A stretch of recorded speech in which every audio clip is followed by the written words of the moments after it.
Et oui, depuis 3 ans, la productivité recule en France. Faut-il s'alarmer? Quelles sont les solutions? On en parle avec vous, Jean-Marc Vittori. Bonjour Jean-Marc. Bonjour David, bonjour tout le monde. Éditorialiste aux Échos. Et j'ai envie de me dire, de se dire, pourquoi s'exciter, sur un thème que je pense la moitié des Français ou plus ne comprend pas. Non mais pourquoi on s'excite sur la productivité? Parce que ce qui est important, c'est que les gens aient un travail, qu'ils aient un job.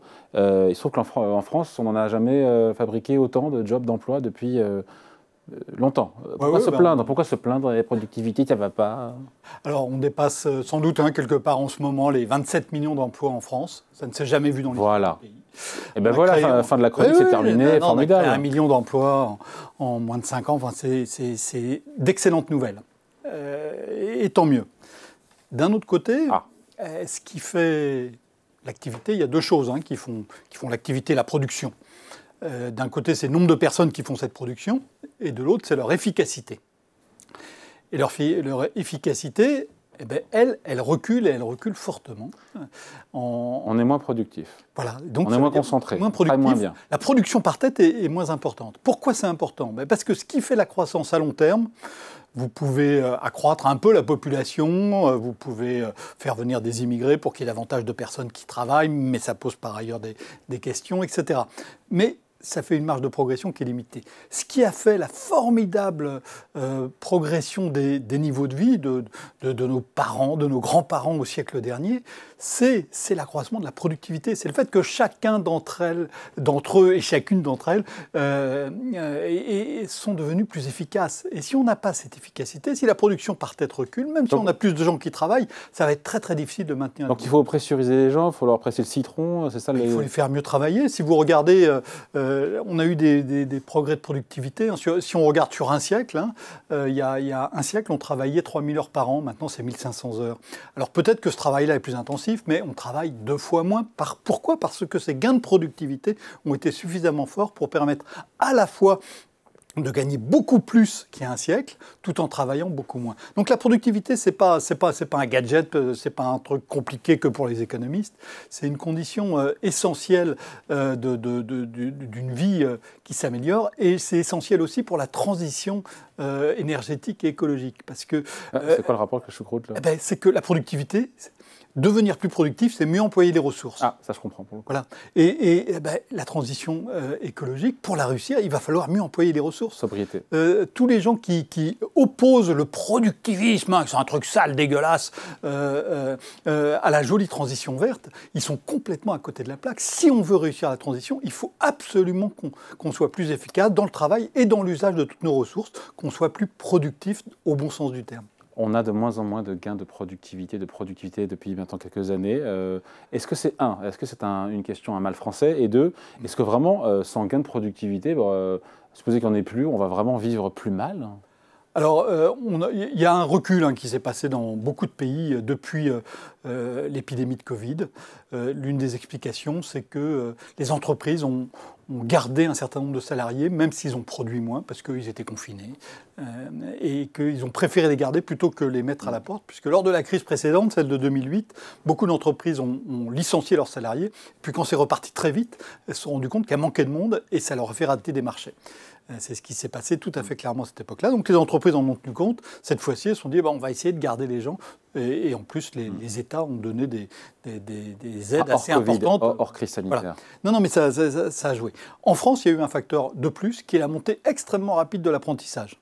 C'est très bien l'apprentissage. C'est très bien l'apprentissage. On met le pied à l'étrier à des jeunes. Oui, mais c'est très bien. Et à terme, ça va avoir des effets positifs qu'on ne mesure pas. Mais à court terme, vous accroissez le nombre d'apprentis. On est passé de 200 000 à plus de 700 000 très rapidement. Les apprentis, ils commencent par définition. Et donc, ils sont moins productifs. Et donc, ils passent une partie importante du temps à apprendre et pas à travailler. Vous-même, je suis sûr que dans les 3 ou les 6 premiers mois de votre activité professionnelle, vous n'avez pas été aussi efficace que vous l'êtes aujourd'hui. J'avoue. Vous avez appris. Moi aussi. Et c'est normal. Et donc, quand on accroît brutalement le nombre d'apprentis, on a un truc qui pèse brutalement sur la productivité. Mais ça, c'est typiquement français, parce que l'apprentissage, dans beaucoup d'autres pays, s'était développé depuis longtemps. Nous, on s'y met enfin, et c'est une bonne nouvelle. Ça a un effet transitoire qui est un effet qui pèse sur la productivité. Ça n'explique pas toute la baisse de la productivité, voilà. Ça. Il y a d'autres explications. Donc, les économistes, ils ont beaucoup travailler, parce qu'avoir une baisse de la productivité, hein, comme on a eu depuis 3 ans, c'est quelque chose de tout à fait exceptionnel. Donc les économistes sont vraiment beaucoup creuser la tête pour essayer de comprendre ce qui se passait. Donc en France, il y a l'apprentissage, il y a les entreprises qui ont gardé davantage leurs salariés. C'est 2 gros facteurs qui expliquent, mais on ne comprend pas encore tout sur ce qui se passe. Bon, je reviens à l'idée que supposer qu'il n'y ait plus de gains de productivité, on vivra plus mal ou pas? Oui. Si on a une productivité qui stagne alors que la population augmente, qu'est-ce qui va se passer? La production va stagner, la population va augmenter, donc mathématiquement, le niveau de vie par tête va diminuer. Bon. Donc voilà, c'est pas juste un gadget, c'est pas juste pour embêter, pour faire sale, c'est vraiment... Et les arrêts maladie là-dedans, je ne sais pas, ça joue un petit peu ou pas du tout? Ça joue, mais là aussi on peut espérer que c'est transitoire. On sait bien que depuis 2020, on a beaucoup plus d'arrêts maladie qui sont liés à des Covid, qui sont liés à des formes de Covid long. On peut espérer qu'on progressera là-dessus, et là aussi on peut espérer que ça c'est transitoire, comme la montée en puissance de l'apprentissage. On va parler des solutions juste après, Jean-Marc, mais c'est un mal franco-français, cette productivité qui a disparu depuis 3 ans, on le retrouve, je ne sais pas, parce que parfois on a tous à plus ou moins les mêmes problèmes. On le retrouve dans une moindre mesure dans les autres pays. Et c'est là qu'on voit la différence de l'apprentissage. Voilà. L'apprentissage, c'est français. Les suites du Covid, la rétention des effectifs par les entreprises pour éviter de se retrouver dépourvus quand les carnets se remplissent. Ça, on voit ça dans tous les pays avancés. Comment on retrouve le chemin de la productivité? Il y a des pistes quand même. Hein. Alors bon, chemin de productivité, les chemins classiques, hein, c'est mieux faire travailler les gens, les former davantage pour qu'ils aient davantage de qualifications, donc qu'ils soient plus productifs. C'est aussi accroître le stock de capital, investir. Mais il y a des choses aussi qui apparaissent, c'est qu'on avait jusqu'à présent un peu de mal à cerner. Alors on les cerne avoir un bon chef. Voilà, c'est avoir un bon chef. J'espère, David, que vous avez un bon chef, parce que ça compte. Quand on a un bon chef, on est plus productif. Alors il y avait des travaux qui l'avaient montré à l'échelle macroéconomique.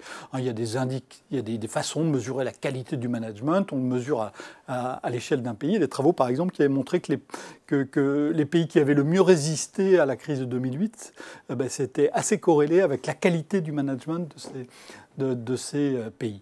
Et là, il y a des travaux nouveaux qui sont sortis, et un qui est particulièrement intéressant parce qu'il repose sur beaucoup de données. Il a été mené par Chad Siverson de l'Université de Chicago, Robert Metcalfe de l'Université de Californie du Sud et Alexandre Solacci du FMI. Ouais. Et ils ont réussi à convaincre 2 chaînes de magasins, l'une aux États-Unis, l'autre au Royaume-Uni, de leur confier toute une série de données anonymisées sur leurs magasins. Donc il y a 2773 magasins qui ont été suivis. Et puis les directeurs de ces magasins, donc 3584 managers, ils ont regardé ça sur plusieurs années, ils ont regardé ce qui se passait quand un manager changeait de magasin. Et le rôle du manager dans l'efficacité d'un magasin, donc mesuré par un indicateur tout bête, le chiffre d'affaires par salarié, le rôle est absolument incroyable. Quand un bon manager arrive dans un magasin, le chiffre d'affaires, il augmente dans les mois qui suivent. C'est pas des années. Mais la marge les mois qui suivent, évidemment. Ça augmente à la marge ou c'est sensible? Non, c'est tout à fait sensible.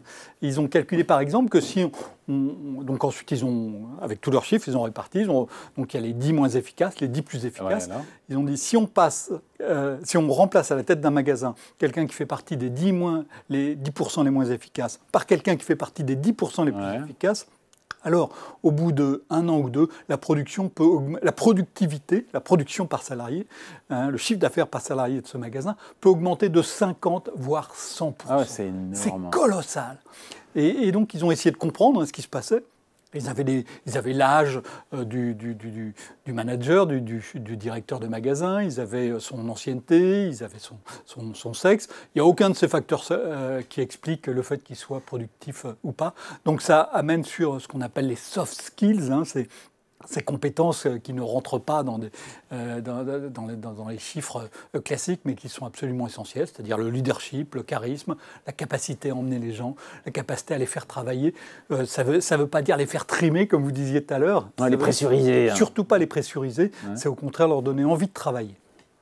Et donc avoir un bon manager, c'est la solution à... C'est quelque chose d'absolument essentiel et on n'apprend pas tellement à l'école à être un bon manager. On apprend à maîtriser des connaissances, mais à mener les équipes, on l'apprend beaucoup, beaucoup moins, en particulier en France. C'est hyper intéressant. On parle beaucoup de ChatGPT. Alors, est-ce que pour le coup, ça peut aider à redresser la productivité, l'IA générative, c'est ça? Oui, l'intelligence artificielle générative.